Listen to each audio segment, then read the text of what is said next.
No olvides darle like y suscribirte a nuestro canal. Esta experiencia que les voy a compartir no es algo que suelo contar, y mucho menos con detalles, porque hasta hoy me cuesta trabajo recordarlo por la sensación de pánico que me provoca.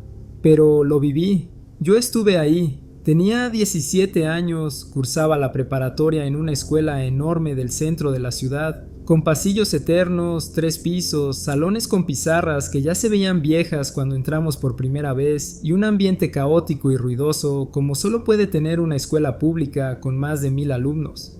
Mis días eran bastante rutinarios pero divertidos, clase, tarea, amigos, videojuegos y poco más.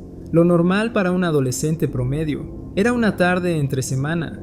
No recuerdo exactamente qué día, pero sí que estábamos saliendo de la clase de matemáticas en el 3er piso. Iba con mis amigos de siempre, riéndonos de algo que el profe había dicho.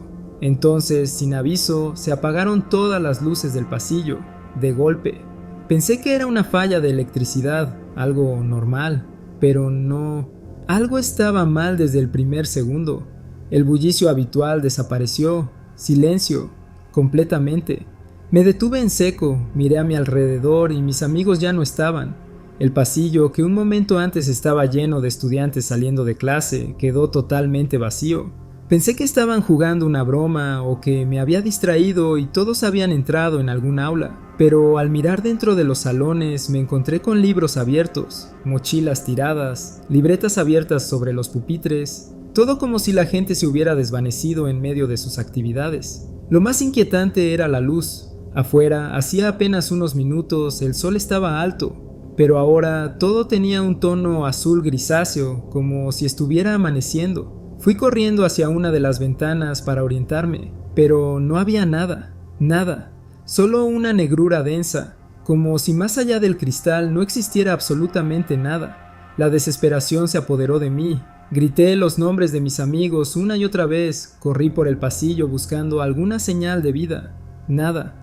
El aire tenía un olor extraño, metálico, como a cables quemados o sangre seca. También estaba más denso, me costaba más trabajo respirar, como si algo invisible me estuviera empujando hacia el suelo. Después de varios minutos que se sintieron como horas, bajé corriendo al 1er piso y entré a la biblioteca.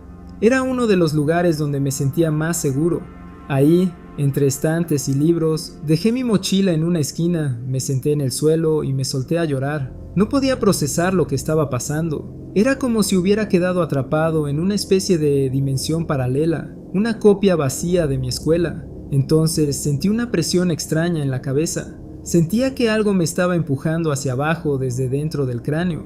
Cerré los ojos por un segundo y en cuanto los abrí, las luces parpadearon y volví.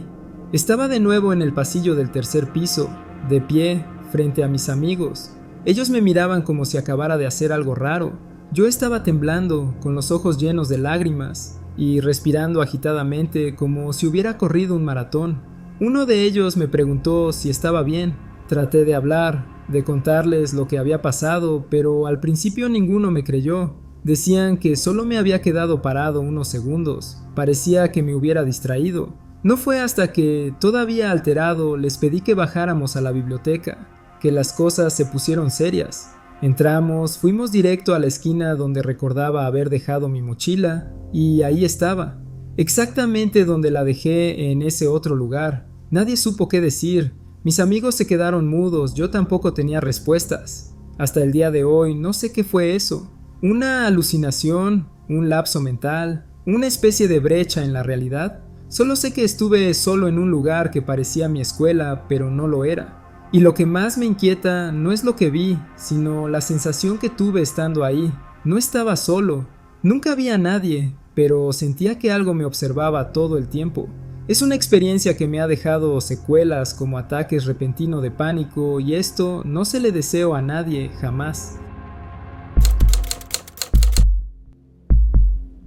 Siempre tuve una relación muy especial con mi mamá. No era solo mi madre, era mi amiga, mi confidente, mi compañera incondicional, de esas personas que te conocen con solo oírte respirar por teléfono. Éramos tan unidas que con solo una mirada sabíamos lo que la otra estaba pensando. Durante años compartimos charlas interminables en la cocina, tardes de té, silencios cómodos y esa complicidad que no se construye en un día, sino en una vida entera.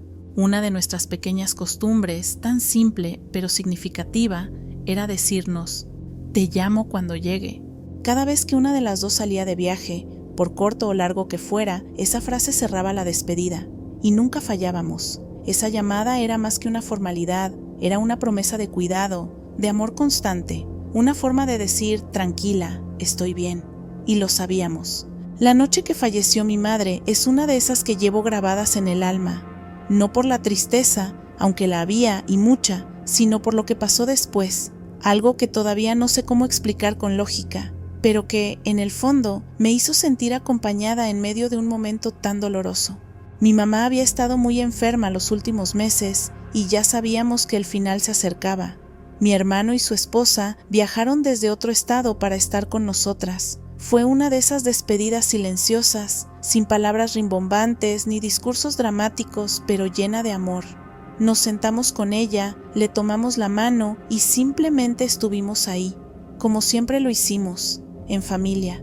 Yo estaba junto a su cama cuando dio su último suspiro. Cerró los ojos con una expresión de paz que no había visto en ella en semanas. Fue un momento tan doloroso como hermoso, una mezcla de alivio y desgarro, de presencia y ausencia. Unos minutos después, todavía con la habitación en silencio, sonó el teléfono. Era uno de esos modelos antiguos, de los que hacen un timbre fuerte que parece sacarte del cuerpo.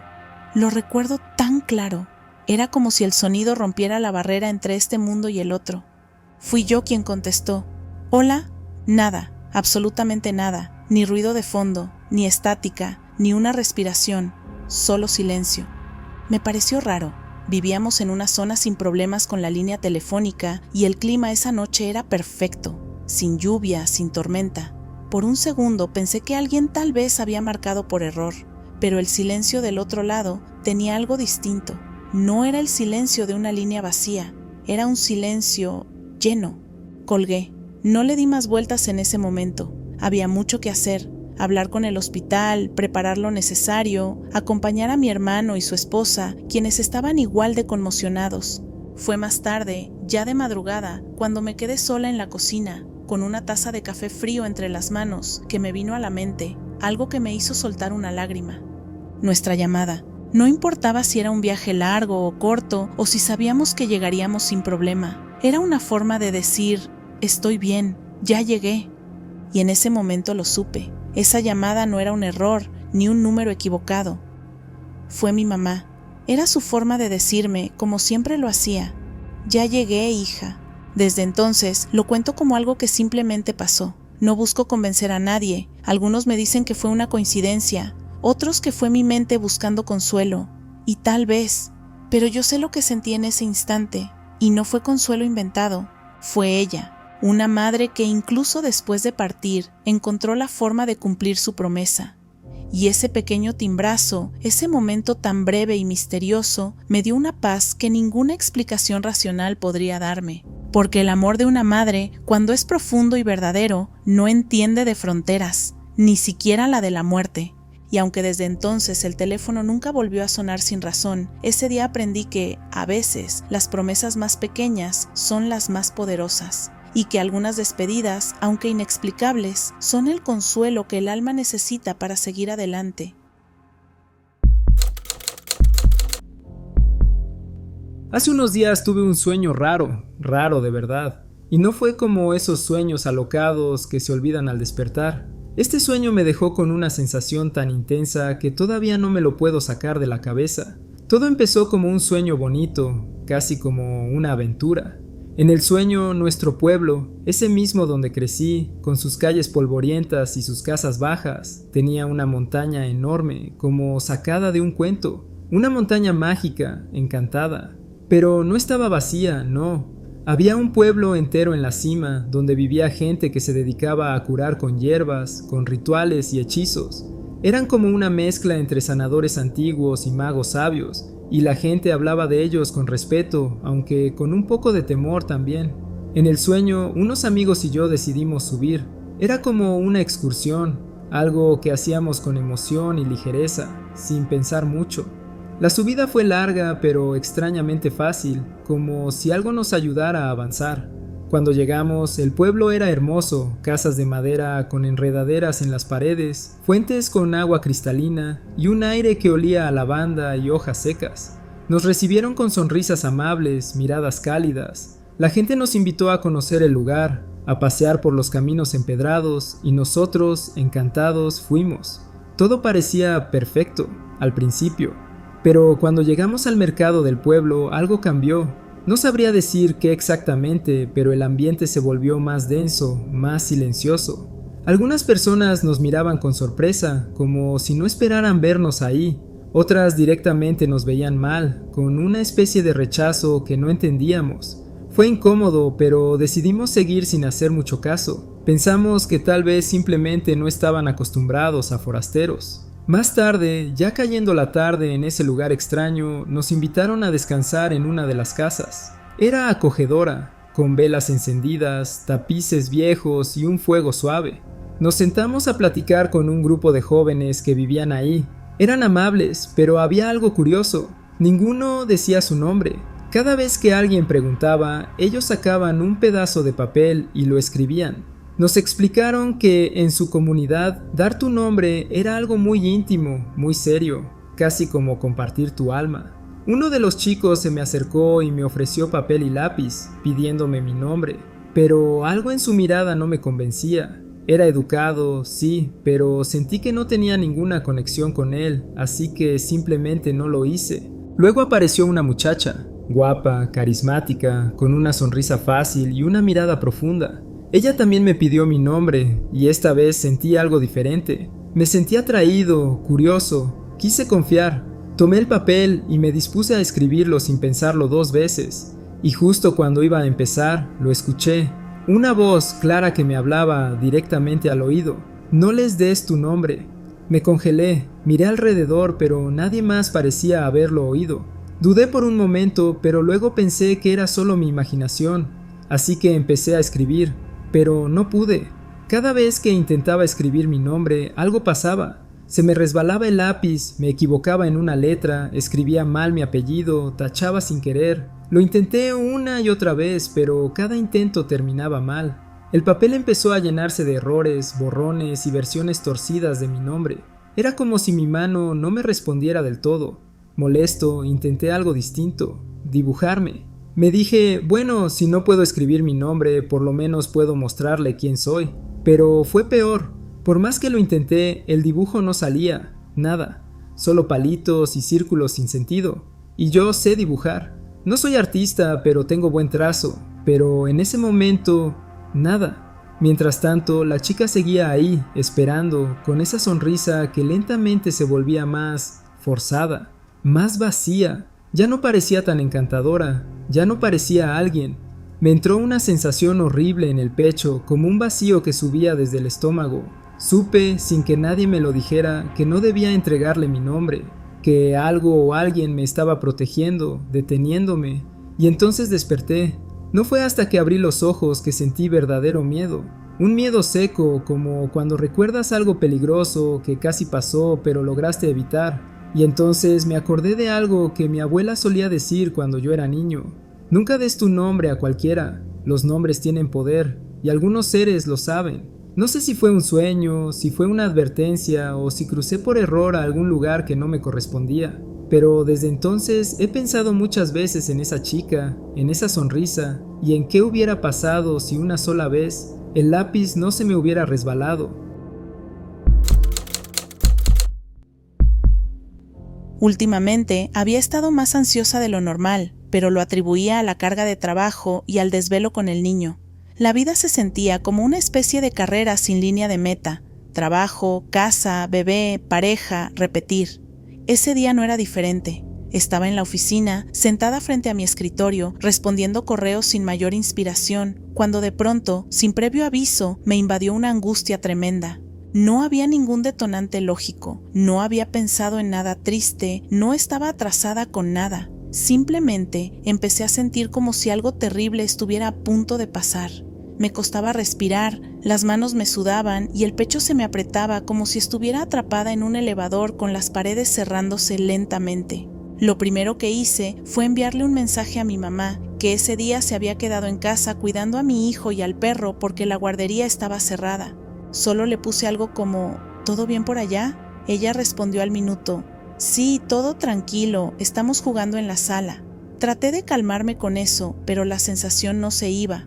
A la hora de la comida, mi esposo me llamó. Apenas le contesté, le dije, tengo una sensación horrible, no sé, siento que va a pasar algo malo. Me escuchó en silencio unos segundos y me respondió, ¿respiraste profundo? A veces te dan esos bajones de ansiedad, acuérdate, pero está todo bien. La casa está bien, tu mamá está bien, el niño está bien. No te preocupes. Colgué tratando de creerle. Me obligué a seguir trabajando, aunque no podía concentrarme. 10, 15, 20 minutos después, mi celular volvió a sonar. Era mi mamá. Oye, el detector de humo de la casa es muy sensible. No, ¿por qué? Porque se acaba de activar y no hay humo visible arriba, pero igual llamé al 911 para estar segura. No quiero arriesgarme, estoy con el niño y el perro. Mi corazón se detuvo un segundo. Mientras hablábamos, escuché al fondo el chillido del detector y la voz lejana de mi hijo preguntando qué pasaba. No pasó ni media hora cuando mi mamá volvió a llamarme. Esta vez su voz temblaba un poco. Había un incendio, muy pequeño, pero empezó en el sótano. Un cable viejo de la secadora se había recalentado y empezó a quemar una caja de cartón con ropa. Los bomberos dijeron que si hubieran llegado 15 minutos después, la historia habría sido otra. Tuve que pedir permiso y salir del trabajo porque no podía parar de temblar. Cuando llegué, la casa olía a plástico quemado y todavía quedaban restos de humo cerca de la escalera al sótano. Los bomberos ya se habían ido, mi hijo dormía en su cuna y mi perro estaba acurrucado junto a él. Mi mamá me vio entrar con ojos cansados, pero tranquilos. Fue como si algo me dijera que estuviera alerta, me dijo. Estábamos viendo caricaturas y de pronto me dio por pararme a revisar la cocina, y ahí fue cuando oí el pitido. Yo no pude evitar pensar en lo que había sentido antes, esa ansiedad irracional, ese pánico sin motivo aparente, como si mi cuerpo supiera algo que mi mente todavía no. De vez en cuando, pienso qué habría pasado si ese día hubiera habido guardería, si mi mamá no hubiera estado ahí, si el detector hubiera fallado o si simplemente lo hubiera ignorado. Y sobre todo, ¿por qué tuve esa sensación? ¿Fue intuición? ¿Coincidencia? ¿Algo más? Nunca he vuelto a tener un ataque de pánico como ese, pero desde entonces, cuando algo dentro de mí se enciende sin razón, cuando siento ese hormigueo en el pecho, ya no lo ignoro, porque a veces lo inexplicable no necesita lógica, solo atención. Ha sido hasta el día de hoy la única vez que sentí una especie de intrusión total en mi vida consciente, algo completamente fuera de mi control, como si durante unos segundos el mundo físico en el que vivía simplemente hubiera dejado de tener la última palabra. Todo pasó cuando estaba en la preparatoria, en uno de esos momentos que se supone que deberían ser normales. Había sido seleccionado para tocar en la banda regional, un evento importante para los que estábamos metidos en la música. Yo tocaba eufonio, había quedado en segundo lugar y me traía eso atravesado, si soy honesto. No era mal puesto, pero todavía me estaba dando de topes por no haber quedado en primero. Ese año invitaron a un compositor bastante conocido para dirigirnos, y como suele pasar, decidió que tocáramos casi exclusivamente composiciones suyas. Prácticamente todo el repertorio eran obras suyas, salvo quizá una pieza, y vaya que nos hizo trabajarlas. Cada compás, cada matiz, cada respiración, la repasábamos una y otra vez. Sus obras eran como sus hijos, y nosotros teníamos que tratarlas con reverencia. Pero hubo una pieza en particular que se me quedó grabada. Se llamaba Dusk. La melodía era sencilla, casi humilde, pero las armonías eran otra cosa. Eran de esas que no solo se escuchan, se sienten en el pecho. Poco a poco, mientras la ensayábamos, fue cobrando forma. Y con el paso de los días se volvió algo más que una canción. El día antes del concierto estábamos haciendo los últimos ajustes. El director nos pedía ciertas intenciones, ciertos cambios en la articulación, algo de sensibilidad en los crescendos, ese tipo de cosas. Cuando terminamos, nos dijo que la tocáramos completa un par de veces. Fue en la segunda vez que todo pasó. Empecé a tocar normalmente, concentrado como siempre. Pero en algún punto, en medio de una nota larga, sentí que el sonido se volvía algo más, como si mi cuerpo hubiera dejado de estar completamente ahí. No sé cómo explicarlo bien, pero mientras seguía tocando, sentí que ya no estaba en el salón de ensayos. Estaba en un granero, así como lo digo, un granero viejo, con piso de tierra fría bajo mis pies descalzos. Y no era como esos sueños donde todo se siente borroso o incompleto. No, ahí todo se sentía más real que el salón donde supuestamente estaba. Podía oler el heno, sentir el aire frío en la piel, escuchar el crujido de la madera. Hasta el polvo del ambiente tenía textura. Había una puerta pequeña al fondo, una de esas que no son las grandes del granero, sino una lateral para entrar caminando. El sol entraba en líneas delgadas por entre las tablas viejas. Me acerqué a la puerta sin pensar demasiado. Sentía el corazón latiéndome con fuerza, pero no por miedo, sino por presencia. Como si en ese lugar estuviera totalmente despierto, más que nunca. Abrí la puerta. Afuera, en el campo, sentada en el suelo con la espalda hacia mí, había una mujer con el cabello largo y rubio. No tuve que ver su rostro para saber que la conocía. No supe de dónde, pero la reconocí de inmediato. Era alguien que había sido parte de mí siempre.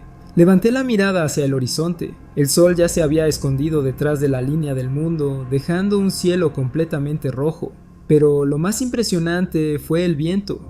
Un viento fuerte, envolvente, que corría por entre los campos de trigo que se extendían hasta donde alcanzaba la vista. No era un viento cualquiera. Me abrazó. Lo sentí pasarme por dentro. Frío, sí, pero vivificante. Era como tomar una bocanada de aire después de estar mucho tiempo bajo el agua. De pronto, todo en mí cobró más vida. Me quedé ahí, parado en la puerta, mirando el campo.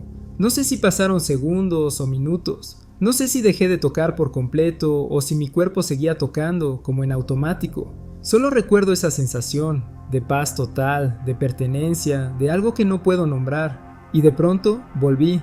Estaba otra vez en el salón de ensayo, con el eufonio en las manos, la banda tocando. Un par de notas más y terminamos la pieza. Nadie notó que algo había pasado. Nadie, excepto yo. No pude sacármelo de la cabeza por días. Ni siquiera se lo conté a nadie en ese momento. Pensé que nadie me creería, y tal vez no me creerían ahora, pero lo juro, lo viví, lo sentí. Fue más real que cualquier cosa que haya sentido en la vigilia. Nunca me ha vuelto a pasar algo igual. He tenido sueños raros desde entonces, sí, algunos incluso intensos, pero jamás algo así estando despierto. Sé que puede haber una explicación lógica. Puede que fuera una especie de trance inducido por la música, una alucinación, un episodio extraño del cerebro. Pero incluso si eso fuera, ¿no es igual de impresionante? ¿No es increíble pensar que nuestra mente puede llevarnos tan lejos sin mover un solo músculo? Que mientras el cuerpo permanece en su lugar, algo dentro de nosotros puede estar tocando el trigo bajo un cielo rojo, envuelto en un viento que no pertenece a este mundo. Y si eso no es un vistazo a otro plano, entonces no sé qué sea. Hace unos 7 años, cuando tenía 13, mi mamá y yo fuimos a visitar la tumba de su abuela, con quien mi mamá era sumamente unida. Esa no fue una salida común ni algo que hiciéramos seguido, pero ese día en particular, ella sintió la necesidad de ir. A mí me parecía un plan un poco aburrido, pero fui porque sabía que era importante para ella. Además, en esa etapa de mi vida me interesaba escuchar historias familiares, sobre todo si tenían un aire misterioso o sentimental. Yo apenas tenía 2 años cuando mi bisabuela falleció, así que no tengo recuerdos reales de ella, pero conocía bien su legado. Fue sastre toda su vida, y no solo una que cosía por necesidad, sino por verdadera pasión. Se dice en la familia que podía identificar el tipo de tela solo con pasarle la yema de los dedos. Fue quien le enseñó todo a mi abuela, y era tan perfeccionista que no soltaba una prenda hasta que cada costura estuviera exacta. Tenía manos de oro y un carácter fuerte pero justo. Mi mamá decía que era una mujer fuerte y calmada, que no hablaba mucho, pero cuando lo hacía, había que escuchar. Entre sus cosas más queridas estaba una tijera de sastre plateada. No era cualquier tijera, sino de esas antiguas, pesadas, con filo preciso y una flor grabada en el mango. Cuando falleció, la familia decidió enterrarla con esa tijera. Fue una decisión simbólica, como poner en sus manos aquello que más representaba su vida. No muchos lo sabían, pero ese pequeño detalle decía mucho de quién había sido ella. La tumba estaba en un rincón tranquilo del cementerio. Era una tarde templada, con una ligera brisa que movía apenas las flores marchitas. Mi mamá se sentó junto a la lápida y le habló como si estuviera viva, contándole cosas de la familia, actualizándola sobre sus nietos, como si fuera una llamada telefónica largamente pospuesta. Yo la escuchaba en silencio, respetando ese momento. Luego, ella me animó a decirle algo, aunque fuera un saludo. Yo solo dije que hubiera sido lindo conocerla de verdad y que gracias por todo lo que había dejado atrás. Cuando terminamos, nos levantamos y caminamos de regreso al coche. Fue en ese instante, mientras mi mamá abría la puerta del lado del conductor, que noté algo brillante atorado en el compartimiento lateral de la puerta. Lo señalé, pensando que quizás era una moneda o alguna basura reflejando la luz, pero mi mamá lo sacó y se quedó inmóvil. Era una tijera de sastre, plateada, de borde plano, con una flor grabada en el mango, exactamente como la que mi mamá siempre describía cuando hablaba de su abuela. La miró por unos segundos sin decir palabra. Yo también me quedé confundida. ¿Cómo había llegado eso ahí? Nadie más había estado en el coche, no habíamos llevado nada que pudiera parecerse, y el cementerio, por supuesto, no es un lugar donde uno se encuentre tijeras antiguas tiradas. Mi mamá se sentó sin dejar de mirar la tijera. Me preguntó si estaba segura de que no la había visto antes, si podía haber sido parte de alguna herramienta en la casa. Pero no la habíamos visto nunca. Era como si hubiera aparecido ahí solo para que la encontráramos. En el camino de regreso no hablamos mucho, pero más tarde en casa mi mamá limpió con cuidado la tijera. Estaba algo oxidada en la punta, pero el área del grabado brillaba, como si el metal se hubiera conservado solo ahí, donde estaba la flor. Desde entonces la colgó en la pared de la cocina, justo encima del marco de la puerta. Dice que le recuerda que su abuela sigue cerca, vigilando, como siempre lo hizo en vida. Con los años, la historia se volvió parte de esas anécdotas familiares que suenan a ficción. Pero cada vez que alguien nuevo entra a la cocina y pregunta por esa tijera antigua, colgada como adorno, pero con un aura especial, mi mamá solo sonríe. A veces les cuenta la historia, a veces solo dice, era de mi abuela. Yo todavía me lo pregunto, ¿cómo llegó ahí? ¿Fue una coincidencia? ¿Una broma del destino? ¿O fue su forma de decirnos que estaba presente, que nos escuchó esa tarde junto a su tumba? Sea lo que sea, desde ese día entendí que hay cosas que no necesitan explicación para sentirse reales, y que, de alguna manera que no podemos comprender del todo, el amor y los lazos familiares pueden encontrar formas inesperadas de manifestarse, incluso en forma de unas viejas tijeras plateadas. Antes de terminar este video, queremos tomarnos el tiempo para saludar y agradecer a algunos de nuestros seguidores de esta familia de tenebrosos.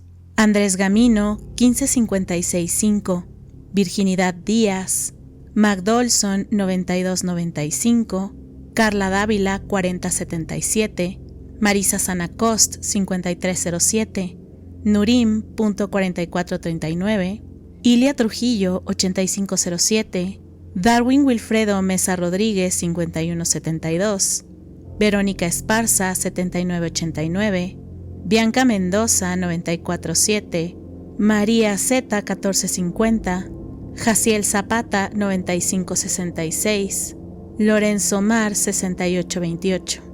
Una mención especial para Gabriel García Miranda, 7846, María Elena Molina, 2583, Javier Cano, -W1Q, Lucía Vanessa, Andy Merengue, Stella Mendoza, 7486, Selene García, 8618, Lady Antelo Paredes, -BG1VF, Celia Hernández, -R3J.